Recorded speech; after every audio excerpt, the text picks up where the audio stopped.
Nanawagan si Baguio City Mayor Benjamin Magalong sa Independent Commission on Infrastructure na imbestigahan si dating Marikina City 2nd District Representative Stella Kimbo matapos umano itong nakatanggap ng 300 milyong pondo mula sa Department of Health sa ilalim ng Medical Assistance for Indigent Patients Program or MAIP.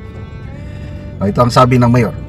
Nagulat talaga ako nang makita ko ang isang dokumento mula sa DOH tungkol sa pundo ng MAIP, Medical Assistance to Indigent Patients. Hindi pa dapat pantay-pantay ang distribution niyan? Nakakagulat. 300 million ang inilaan sa kanya. Ganon sila kalakas. Ayon kay Magalong, tila labis ang halagang ito kumpara sa karaniwang natatanggap ng ibang distrito. Kaya dapat busisihin ng ICI kung paano ito nailaan at kung naging patas ba ang distribusyon ng pondo. Si Kimbo na nagsilbing Vice Chairperson at kalaunan ay Chairperson ng House Committee on Appropriations ay kabilang umano sa small committee na sinasabing may kinalaman sa ilang insertion sa 2025 national budget ayon kay Nabotas Representative Toby Chanco. Sa ilalim ng kanyang termino, 4 na proyekto sa Marikina ang ipinatupad sa tulong ng mga kumpanyang umano'y kaugnay ng kontrobersyal na mag-asawang kontratista na sina Sara at Curly Discaya, ang parihong mga pangalang nadawit sa mga flood control issue ng DPWH. Kasama sa mga proyektong ito ang number 1, box culverts sa Rainbow Street, 41.8 million. Slope protection sa Balantic Creek, Katipunan, 56.7 million. Improvement works sa parehong creek, 46.3 million. Kabuang 180 million ang halaga ng mga proyekto na pinunduhan noong 2022 hanggang 2023 sa panahon ni Kimbo bilang Vice Chair ng Appropriations Committee.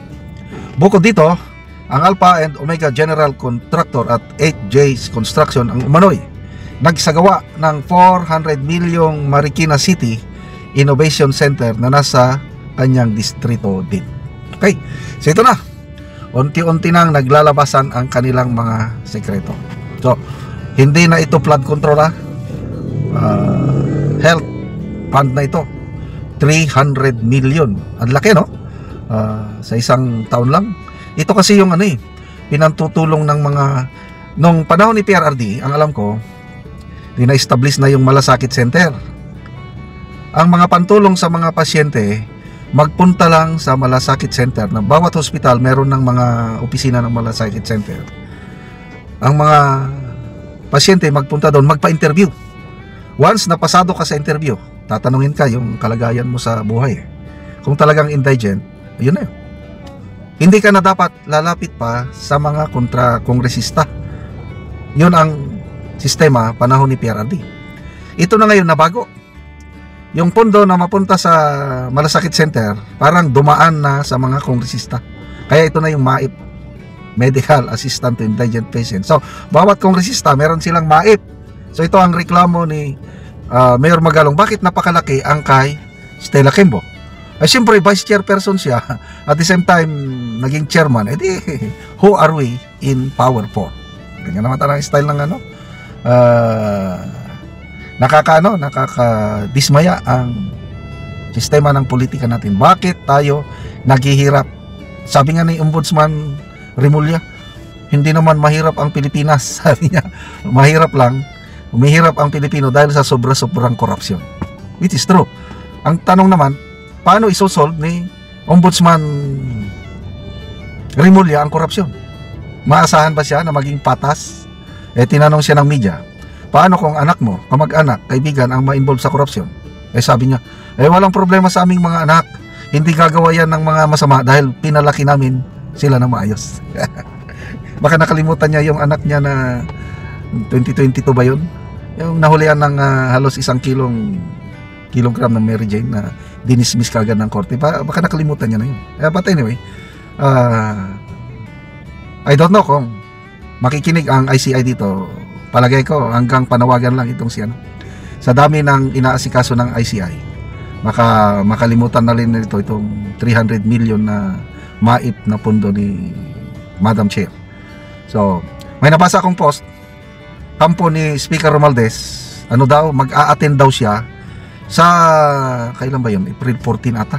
October 14. Mag-a-attend daw si Speaker, dating Speaker Romualdez doon sa hearing na gaganapin ng ICI dahil inimbita siya.